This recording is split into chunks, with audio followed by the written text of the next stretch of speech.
Hi, I'm Andy Hiram from Bio8 Envii Garden Products. Here today with Terry Walton and his allotment to talk about a product we have called Feed and Protect. Feed and Protect is quite a unique way of dealing with slugs and snails, but most importantly actually helping your plants grow. Unlike many traditional ways of dealing with slugs, which can use the blue pellets or even the nemesis type sort of slug nematodes, what Feed and Protect does is very much focus on getting the plant to grow. So it's a combination of essential micronutrients such as boron and manganese and zinc, things that you wouldn't normally put on your plants, but they do really affect the growth of the plant.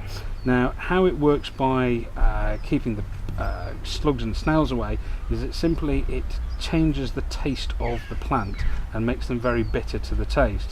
Now, Terry's been using these on his sweet peas, but they can also be used on edible garden products, and they don't affect the flavour. So Terry, how have you got on with these? Pretty well. I think it's very good because they have no damage from slugs and snails. So, and that's pretty classical on sweet peas. You put them in, they start to make this young tender growth. You're quite happy they're just going to be ready to tie the canes, and out would come the good old slug and snail and make a short mess of them. Well, I applied that just after planting out, and yeah, they were untouched. So I can only put it down to that because I don't use any pellets which are nasties which kills the slugs, because again, that has an effect on the wildlife.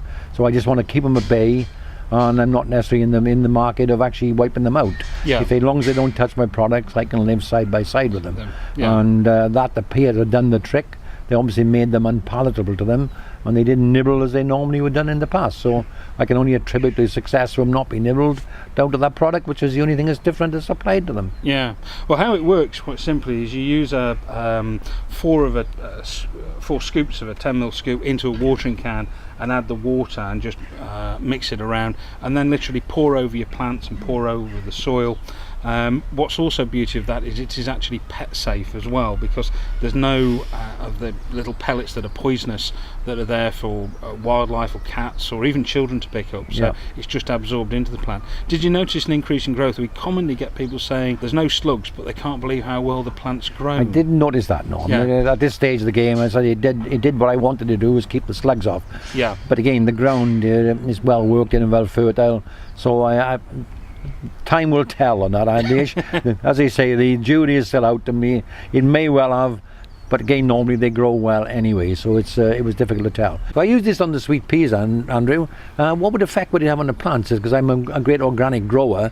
Does it affect the plants in terms of that ethos?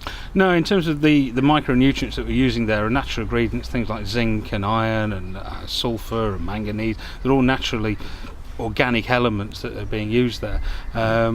When the plants actually change to be a bitter taste for the slugs and snails, which makes them distasteful, we as a human don't tend to notice that, simply because we drink coffee, we have spicy food, so our taste buds aren't quite as developed and quite as pure as a snail or a slug, so therefore they can notice the difference in the taste, where we as humans can't. But it's perfectly safe. It's perfectly safe for anything which is edible. Yeah, absolutely. So I can expand the use of this now. And I mean, anything new I get initially, I dip the toe in the water and I move progressively forward. Yeah. Because I don't want anything affecting my plot. Yeah. So I can quite happily go ahead and expand my use of this on some of my vegetables. And one of the beauties is if you're using a watering can to apply it, you can cover a large area as well. And they're not unsightly like the little blue pellets sort of thing. So you can actually cover a lot of area and cover the plant. So on a big plot like yourselves, it'll cover a good area, and it works out really good value. Yeah, good. So another one to strengthen my harmony for the future. Absolutely. For further information on these products, please go to www.bio8.co.uk.